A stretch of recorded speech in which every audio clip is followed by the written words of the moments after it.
আগেভাগেই বলে দিই, সেটা হলো রমাদান মাসে আরেকটা ইবাদত আছে যাকাতের পাশাপাশি, সেটা হলো সাদাকাতুল ফিতির।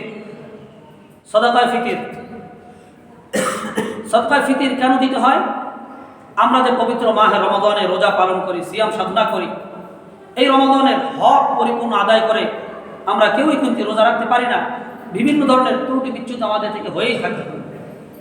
তো এই ত্রুটি বিচ্যুতগুলোর একটা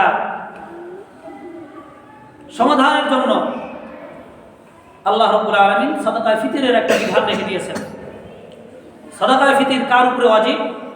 যেই ব্যক্তি ঈদুল ফিতরের দিন নেশাব পরিমাণ সম্পদের মালিক হবে এবং তার এই নেশাবটা প্রয়োজনীয় জিনিস থেকে, আসবাব থেকে অতিরিক্ত হবে, যার উপরে ওই ব্যক্তির উপর সাদকায়ে ফিতর আদায় করা ওয়াজিব। যাকাতের ক্ষেত্রে নেশাব পরিমাণ সম্পদটা 1 বছর অতিবাহিত হওয়ার কথা ছিল, আর সাদকায়ে ফিতরের ক্ষেত্রে ঈদুল ফিতরের দিন সকালবেলা কেউ যদি নেশাব পরিমাণ সম্পদের মালিক হয় এবং এই সম্পদটা তার প্রয়োজনীয় থেকে অতিরিক্ত হয়, তাহলে তার সাদকায়ে ফিতর আদায় করতে হবে।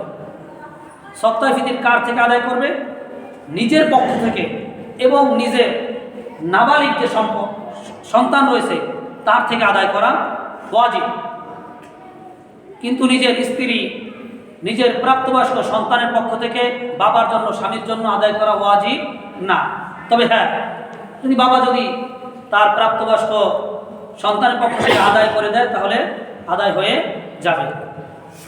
এবছর ইসলামিক ফাউন্ডেশন থেকে সাদাকায়ে ফিতরের সর্বনিম্ন একটা সংখ্যা এবং সর্বোচ্চ পরিমাণ নির্ধারণ করে দিয়েছেন। সাদাকায়ে ফিতরের কয়েকটা বস্তু থেকে দিতে হয় আমরা জানি। গম বা আটা, জব, খেজুর, কিশমিশ, পনির, এইগুলো থেকে দিতে হয়। গম বা আটা থেকে যদি কেউ দেয় তাহলে আধা শ বা 1 কেজি 650 গ্রাম আটা বা তার সমপরিমাণ মূল্য দিয়ে দিতে হবে। এই ফিতর আদায়ের ক্ষেত্রে, মূল্য নির্ধারণের ক্ষেত্রে প্রত্যেক আমরা যে বাজার রয়েছে আমাদের নিকটস্থ, এখান থেকে যদি আমরা মূল্য নির্ধারণ করে দেই তাতেই আদায় হয়ে যাবে, কোনো সমস্যা নেই, বরং এটাই উত্তম। তারপরে ইসলামিক ফাউন্ডেশনের পক্ষ থেকে দেশের সমস্ত বিভাগকে পর্যালোচনা করে সর্বোচ্চ যে মূল্য এইটাকে নির্ধারণ করা হয়েছে। অতএব কেউ যদি গম বা আটা দিয়ে আমরা ফিতর আদায় করতে চাই, সেক্ষেত্রে আমাদেরকে জন প্রতি 110 টাকা করে সাদাকায়ে ফিতর আদায় করতে হবে। যদি কেউ জব দিয়ে আমরা আদায় করতে চাই সেক্ষেত্রে 595 টাকা দিতে হবে। খেজুর দিয়ে যদি আমরা আদায় করতে চাই সেক্ষেত্রে 2475 টাকা দিতে হবে। কিশমিশ দিয়ে যদি আমরা দেই তাহলে 2640 টাকা দিতে হবে। পনির দিয়ে দিলে 2805 টাকা, সর্বনিম্ন 110, সর্বোচ্চ 2805 টাকা। এখন এক্ষেত্রে আমরা কি সবাই 110 টাকা দিব? এটা আসলে ঠিক না। বরং আল্লাহ পাক রব্বুল আলামিন সবাইকে তো সমপরিমাণ সম্পদশালী করেন নাই, কাউকে বেশি করেছেন, কাউকে কম করেছেন। উচিত হবে যার যত বেশি সম্পদ সে তত বেশি পরিমাণ দিয়ে আদায় করা। আমার সামর্থ্য আছে, আমি 2805 টাকা করে জনপ্রতি আদায় করলাম, কোনো সমস্যা নাই, এর দ্বারা গরিবরা ফায়দা পাবে।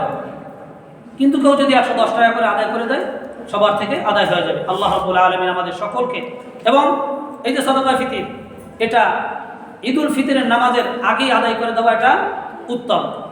এবং রমাদান মাসে যদি আমরা আদায় করে দিই তাহলে রমাদানে যে দান করলে যে অতিরিক্ত সওয়াব, এই সওয়াবের ভাগীদারিও আমরা হব।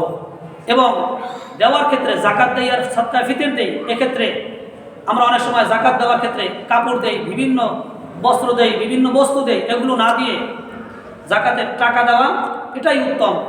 তাহলে যেই ব্যক্তি যাকাত পাবে সে দ্বারা তার যেই জিনিসটা প্রয়োজন সেইটা সে তার খুশি মতো কিনতে পারবে। আমি তাকে একটা কাপড় দিলাম, আরেকজনের একটা কাপড় দিল, তার তো 2টা কাপড়ের প্রয়োজন নাই, তার তো ঘরে খাবার নাই, তার তো খাবারের প্রয়োজন, কাপড় দিয়ে সে কী করবে? এজন্য টাকা দিয়ে আদায় করা। আল্লাহ রাব্বুল আলামিন আমাদের সকলকে যে আলোচনাটুকু করলাম বুঝার, আমল করার তৌফিক দান করুক। সকলে বলি আমিন। ওয়া আখিরু দাওয়া।